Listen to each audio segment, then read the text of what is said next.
Let's break down RFK Jr. Not a guy I really want to talk about, but I think it's going to be important. He's about to drop out of the race tomorrow and endorse Donald Trump. And I think it's important that we understand who this guy is, where he comes from, what motivates him, and what makes him so dangerous for this country. And let's start out by just talking about the big story, because the truth is RFK Jr. approached both Harris and Trump for administration jobs. And Harris said, "Fuck no, get out of here, you fucking crazy person." But then he went to Trump, and Trump had a very different response, which was, "Come on in, I'll take anybody," even though RFK Jr.'s policies could not be further from what Donald Trump believes. I mean, this guy is an environmental activist. Donald Trump doesn't believe climate change is real. Trump is an opportunist just like this fucking guy. I just wanted to put this all up front in the video for those who drop off and don't go through the history with me. This man could give a shit what Donald Trump has to say. He was just going to go with the first person to offer him a job because he wants to keep his voice in the game. He doesn't give a shit what the voice next to him is saying. He just wants to make sure he can keep talking. That is RFK Jr. in a nutshell. But for those who want to get the real history in this guy, let's jump in because it's fucked up. This is Robert F. Kennedy. This is his dad. His dad was the Attorney General for JFK, he was the Attorney General for Lyndon B. Johnson, he was a senator, and then he was assassinated in 1968. To this day, RFK Jr. believes that his father was killed by the CIA along with JFK.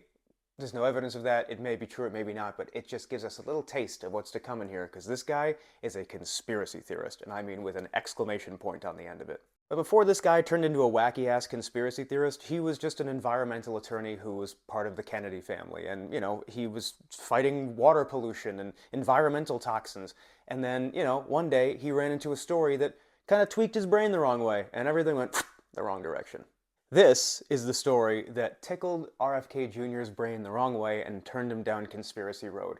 It was saying essentially that vaccines can cause autism because of a compound called thimerosal. It's very important to note that the guy who ran this study ended up retracting it in the future and going, "I never actually meant there was a causal link between these two things. I just potentially found that there might be." So he said, in the end, after reviewing it, it's not true.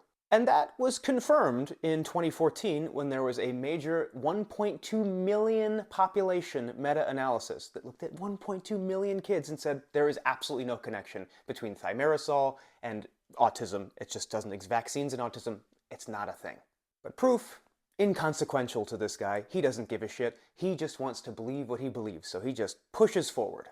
And just a quick side note, this is not the only conspiracy theory this guy believes in. Holy shit, some of the stuff he believes is crazy. I'm just going to quickly rattle off a few of them. He believes that 5G harvests our data and then contributed to the spread of COVID-19. He promoted the conspiracy theory that Bill Gates was putting microchips into all the COVID vaccines so he can control the population. He believes the chemicals in the water supply turns kids transgender. He believes that Wi-Fi causes a leaky brain by opening the blood-brain barrier. He believes antidepressants cause school shootings. He believes that HIV doesn't actually cause AIDS. It does. And he believes COVID was a bioweapon that was specifically designed to spare Chinese people and Ashkenazi Jews. And as an Ashkenazi Jew myself, I'm really happy to be spared. The point is, there's no viable evidence for any of these claims, but it doesn't matter to this fucking guy. He's just gonna push forward because it's just what his brain wants to believe. And in response to all of these feelings and beliefs that he has, he developed the CHD, Children's Health Defense, which is essentially just a vehicle to push vaccine misinformation, and we're going to go into why this is the reason why today is happening. Prior to COVID, RFK Jr. was sort of just trudging along, trying to sell this story, getting a little bit of attention here and there. It wasn't going great. For example, in 2019, he had about $3 million in donations to CHD. It's not terrible, but it's not going to make a household name for him. But then COVID-19 came along, and vaccine misinformation became the flavor of the day. And this guy jumped on it. And the CHD went from $3 million in donations in 2019 to $23 million across 2020 and 2021. So this guy was raking in the cash.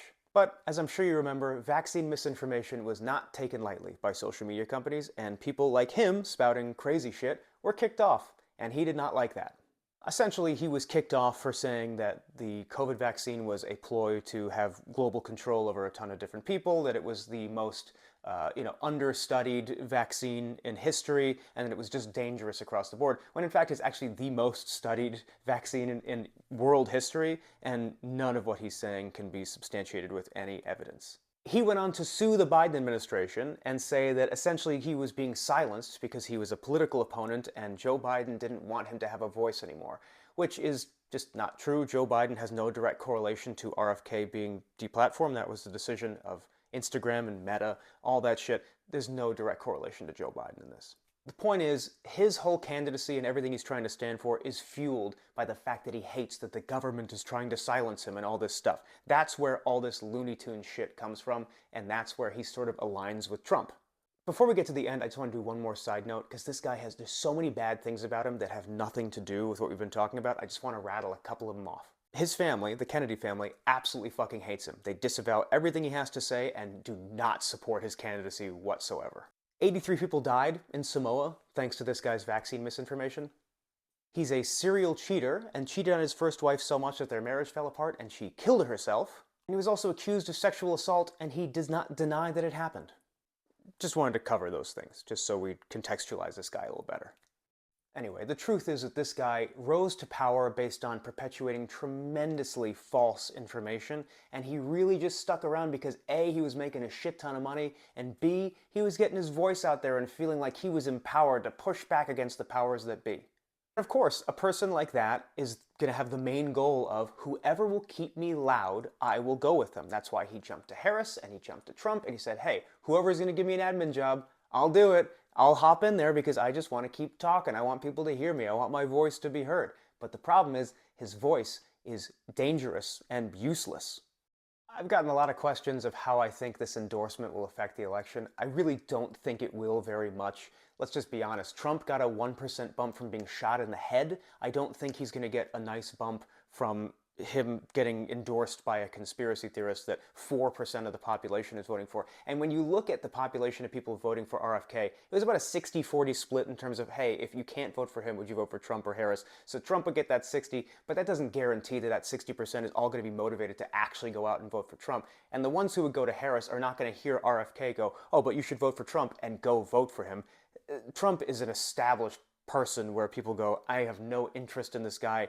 That book is just never going to be reopened. So I think that's all going to be a problem. And the biggest risk, I think, for Trump here is that, you know, this could actually push independent voters towards Harris, because independent voters hate RFK Jr. His favorability ratings are horrendous when it comes to looking at people just in the middle of the pack. And if those undecided voters go, holy shit, Trump is putting this lunatic in his administration? Fuck no. So this could actually backfire and send people towards Harris. It may show like an initial little bump towards Trump, but it's not going to last. And in the end, most of these people were not going to be motivated to go vote for either of these candidates if RFK wasn't there. They're counterculture voters, and they just don't give a shit about the actual outcome of the election. They just want to be different and vote for the lunatic.